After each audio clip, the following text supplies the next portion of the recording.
بسم اللہ الرحمن الرحیم 145 ہجری میں امام محمد بن ادریس شافعی المشہور حضرت امام شافعی دوسری مرتبہ مکے سے عراق تشریف لائے۔ امام زعفرانی لکھتے ہیں کہ اس دفعہ امام شافعی رحمۃ اللہ علیہ نے 3 سال بغداد میں قیام کیا۔ اس قیام کے دوران ایک بہت مشہور و معروف واقعہ پیش آیا۔ واقعہ کچھ یوں پیش آیا: ایک دن حضرت امام شافعی کی مجلس لگی ہوئی تھی۔ آپ تبلیغ دین میں مصروف تھے۔ ایک دم شور ہوا کہ بغداد کے گورنر تشریف لا رہے ہیں۔ خیر گورنر بغداد آیا، بیٹھ گیا اور آپ کی مجلس میں خاموشی سے سننے لگا۔ جب امام شافعی نے دریافت کیا کہ آپ کے آنے کی وجہ کیا ہے تو وہ کہنے لگے کہ میں نے آپ کے چرچے اپنے شہر کے علماء سے سنے ہیں، لیکن میرے پاس ایک ایسا مسئلہ ہے کہ جس کا کسی کے پاس کوئی حل نہیں ہے۔ میں اور میری بیوی اس مسئلے کی وجہ سے 2 ہفتوں سے پریشان ہیں۔ میرا سوال یہ ہے کہ کیا آپ بتا سکتے ہیں کہ میں جنتی ہوں یا جہنمی؟ حضرت امام شافعی نے گورنر کا سوال سنا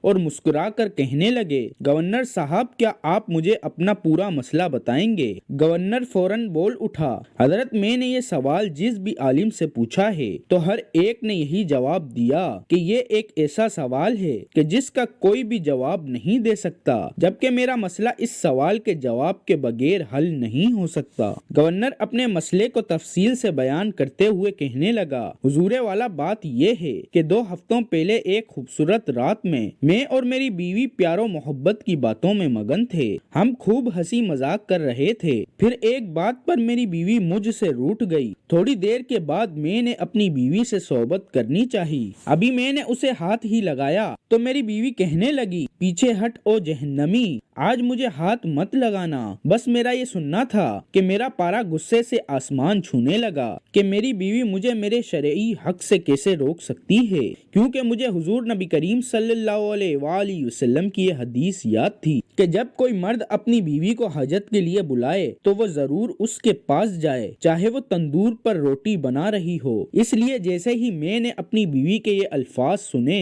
کہ پیچھے ہٹ او جہنمی، مجھے ہاتھ مت لگانا، تو میں نے بھی غصے میں یہ کہہ دیا: ٹھیک ہے، اگر میں جہنمی ہوں تو پھر تجھے بھی میری طرف سے طلاق ہے۔ بس صبح ہوتے ہی ہم دونوں پریشان ہو گئے، یہ ہم نے کیسی غلطی کر دی ہے۔ بیوی کو بھی غلطی کا احساس ہوا کہ میں اپنے خاوند سے ناراض تھی، مگر مجھے نہیں کہنا چاہیے تھا، میں نے تو غلطی کر لی۔ صبح میری بیوی مجھ سے پوچھنے لگی یہ لفظ کہ مجھے طلاق ہو گئی یا نہیں۔ میں پریشانی میں کہنے لگا کہ طلاق کی شرط تو اس بات پر ہے کہ اگر میں جہنمی ہوا، کیونکہ میں نے کہا تھا کہ اگر میں جہنمی ہوں تو تمہیں طلاق ہے۔ پھر گورنر بغداد حضرت امام شافعی سے کہنے لگا: بس 2 ہفتوں سے اپنے شہر کے ہر عالم کو بلا کر اس سوال کا جواب پوچھ چکا ہوں، پر کسی کے پاس اس کا جواب نہیں ہے، اور میں اپنی بیوی کو کسی صورت میں نہیں چھوڑنا چاہتا۔ امام شافعی نے فرمایا کہ جناب عالی، اس کا جواب دینے کے لیے مجھے آپ سے تنہائی میں کچھ باتیں پوچھنی پڑیں گی۔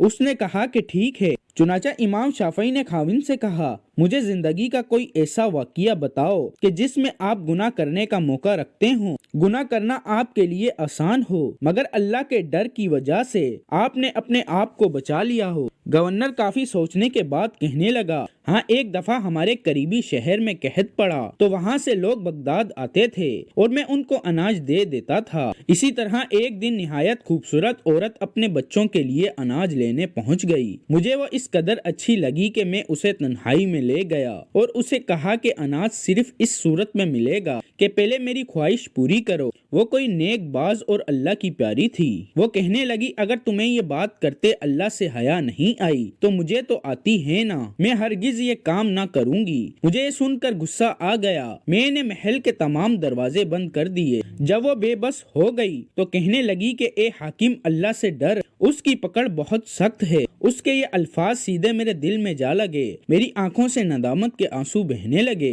میں نہ صرف اس عورت کو جانے دیا بلکہ اس کے لیے اور اس کے سارے شہر کے لیے اناج لے کر ان کے شہر میں پہنچ گیا اور وہاں کے ہر گھر کو اللہ کی رضا کے لیے فری میں اناج تقسیم کیا۔ حالانکہ اگر میں چاہتا تو لڑکی سے اپنی خواہش پوری کر لیتا، مجھے کسی نے پوچھنا ہی نہیں تھا، مگر اس نیک بچی کے یہ الفاظ میرے دل پر بجلی کی طرح گرے اور مجھے اللہ کا خوف آ گیا اور میں نے گناہ کے اس موقع سے بچنے کے لیے اس لڑکی کو واپس بھیج دیا۔ یہ ایک ایسا گناہ ہے جو میں کر سکتا تھا، مگر اللہ کے خوف کی وجہ سے میں نے نہیں کیا۔ جب اس نے یہ واقعہ سنایا تو امام شافعی نے اس سے کہہ دیا کہ آپ کی بیوی کو طلاق نہیں ہوئی، اس لیے کہ آپ جہنمی نہیں بلکہ جنتی ہیں۔ جب انہوں نے یہ فتویٰ دیا تو سارے علماء ان سے بحث کرنے لگے کہ آپ کیسے کہہ سکتے ہیں، آپ کیسے جنت کا ٹکٹ دے سکتے ہیں، کیا پرمٹ آپ کے ہاتھ میں ہے کہ آپ کہیں کہ یہ بندہ جنتی ہے یا جہنمی؟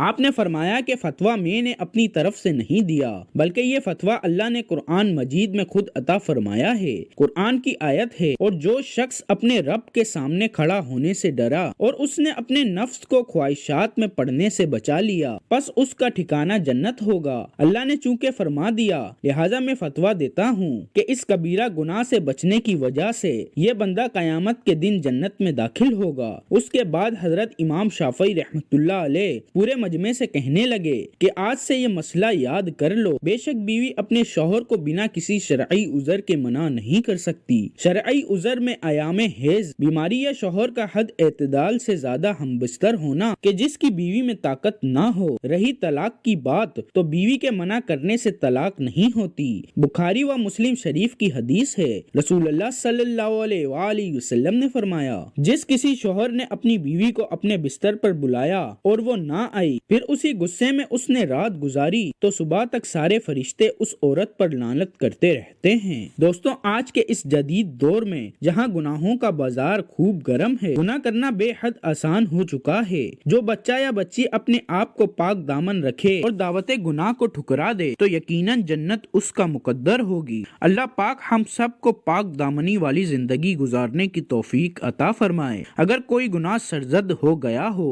تو اے اللہ پاک، ہم سچے دل سے توبہ کرتے ہیں، ہمیں معاف فرما دے اور آئندہ گناہ نہ کرنے کا عہد کرتے ہیں۔ کمنٹ سیکشن میں آمین لکھنا مت بھولیے گا۔